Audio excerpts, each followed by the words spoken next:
Hi, everybody. I'm sorry I'm gone today. This was like pre-planned a long time ago. It fell at a bad time, but Miss Ratchy's with you, and I know she does a great job, so I'm not worried about you guys getting anything done. I hope you got your pinch pots done. And then next item up for business is that we're going to learn about our very first project. So here's my first slide, which is a beautiful photo of my old classroom and all the clay that was left behind one semester, which is pretty typical. So this is all like rock hard clay, including that big box of clay in there. And it's the reason why we recycle clay, which is how we start this class. So on Friday, you will be learning how to recycle clay to use for your first project. So yes, you have to recycle it, but also you get to use it. So it's for you. Um, it's really easy. I think most students actually enjoy it. But we'll do that on Friday. We do have aprons here, but if you want to wear something that you don't mind getting messy, that's a good idea for Friday. All of my ceramics classes do this, so don't think that you're the only one. Our first project is that we're going to make coil pots, which I would assume you have done before in elementary school, probably. But we're going to learn about the Mimbres culture, and you can, like, one of your options is going to be to create a coil pot that's based on these Mimbres coil pots.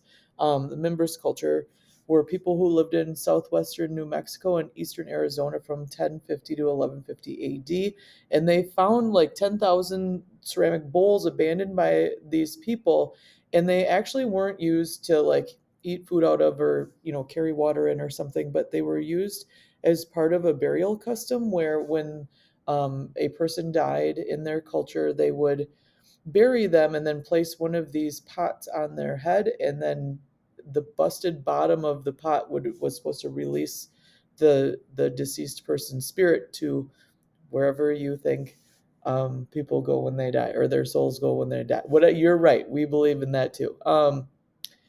They're all created kind of the same way with this earthenware clay, and then they painted porcelain slip on the inside, which made the inside of the bowl bright white, contrasting the outside kind of rusty red color. And then they would paint black designs onto the white, so very high contrast designs in the middle of the bowl. Animals encountered in daily life, people in daily routines, or geometric designs. Here's some examples of the bowls that they found, recovered. Maybe you're inspired by something. And then for all of my classes, all my projects, we learn about an artist who's like, a contemporary working artist who's using this technique in their artwork right now. So this is Cheryl Ann Thomas's work, and she also creates coil pots, but you can see they look a lot different than what you're used to because she actually uses them to create this abstract 3D art forms, where she creates it in such a way that like her coils are so thin that they collapse in the kiln when she fires them. Your coils will not do that, I promise. This is a very intentional design by her. And then she takes out these different bowls that are now slumped together or slumped over, and she like combines them together with other bowls to create um, this abstract artwork. There's one piece for you to look at too that looks like an actual vessel, so you can kind of see how thin her coils are on there. And here's a picture of her working in her studio. So now you can see kind of what size she works with, and you can see some of the abstract sculptures behind her too.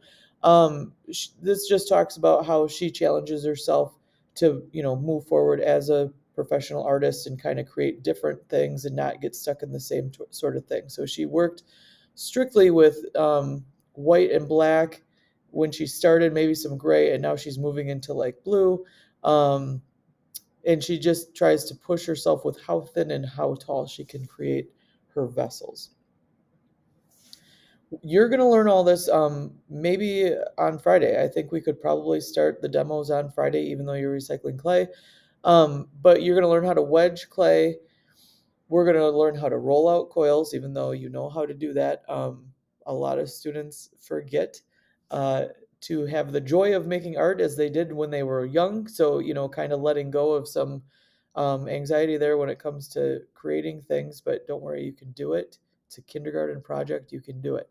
We're actually going to use an armature to build our bowl on, so you can see kind of these little bowls underneath the coil pots as students are creating them. You're going to learn about scoring and slipping, which is a technique we use for all of our projects, and then how to smooth the coils, which will be an option for you if you want to smooth them or not. Today, when you're done watching this long video, you're actually going to fill out your sketch sheet. And I have a picture of what I want your sketch sheet to look like because I don't know, half of you, maybe a little bit less than that, will say, do I have to fill out the whole entire sketch sheet? Yeah, you do.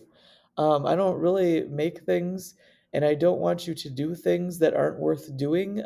So obviously, I see a lot of value in sketching, as artists do. Do you have to be a good drawer? No, you don't. You don't. You have to get your concept onto paper so that you can explain it to another human being. In this case, that human is myself. Okay, so you can draw sketch people, you can do whatever, but the goal of this is to create or have a plan for what you create before you start. So when you get done with that bowl and it comes out of the kiln, you're not going, oh, what should I do? Okay. Because again, a lot of you will do that too. We like to have a plan. You can change the plan, but we like to have a plan. You can see too at the beginning, these are kind of word vomit lists, is what I like to call them. So the point of this is not for you to sit and think like, oh, an animal, what kind of animal do I like? What do I mean, I really like pigs. So maybe I'll write down pig. No, it's not about what you want to do at the end. It's just about dumping ideas onto paper because that sort of thing like triggers us and inspires us into being creative. This is how the creative process works. If you're somebody who doesn't think they're very artistic or creative, it's a skill set that you can learn just like anything else in the whole entire world. And this is one very simple way to kind of get into the creative mindset. So when it says animals, you're going to go duck, pig, cow, horse, chameleon, chihuahua. And you're not going to think about it. You're not going to say, I don't want to make a bowl with a chihuahua in it. You're just going to write it down and you're going to worry about the next step later. And then you'll see in that sketch sheet, it says now, draw a thumbnail of two of your favorite words. And then you can combine them. And then in the bottom three larger circles is where you're going to try to draw your final piece. Okay. Don't put a lot of pressure on yourself. Geometric designs are a win if you don't feel like you can draw. If you don't feel like you can draw, you certainly can make lines, you can make shapes, and you can make a cool pot with those lines and shapes. I have a lot of examples coming up. If you are somebody who does like to draw or paint, then by all means, do whatever you would draw or paint. It's a great starting point. You can see this student in the example is one of our students who took a lot of art classes, so they were very confident in their artistic, drawing skills, and that's fine if you are, and it's fine if you aren't. Okay. So here's some examples. All of these are like just showing the inside of the bowl because all the bowls look pretty similar because they're all done on an armature. They're all made out of coils, and they all have this white inside stuff that you have to the slip that's bright white that you're going to paint on. So you're just using black glaze for this. So you can see, again, these great geometric designs on the outside, and then a nice wolf, fox, I don't know what this is, but it's very well done on the inside of the piece. Here's a chameleon. Look, that was on my word list. But again, using the whole space of the bowl, so it's not just a chameleon in the middle and then a bunch of white around it that's kind of boring to look at. Like the artist created triangles in a pattern around the chameleon, and then dots. You guys, you can flip your paintbrush around and dip the back end of your paintbrush into the glaze, and then just poke it on your bowl, and that'll make a nice dot that you can repeat around the edges. Again, geometric designs, repeating things if you want them repeated. It looks really nice. If you're artistic and you want to make something, that can look really nice. This one, I think if you looked at the three categories, it wouldn't actually fit into it. One of the three categories, is that okay? Yes, it is. You're an artist. You get to make your choice on how you want to do it. I care more about that you're constructing a bowl with coils, and I care that you're, using the inside space to create a cool design that you like. Okay. This student decided to make a rectangular shaped vessel instead of using the armature. That's okay too. It's now just an option. If you'd rather make a coil pot of some sort, you can do that as well. But this student made a koi fish on the inside, which turned out really nice. Again, this is one of my favorite pieces ever that any of my students have done, and it's just two circles or two ovals interlapping. That's not a word. Overlapping, interchanging with one another. And again, it looks real sharp. That design's really nice.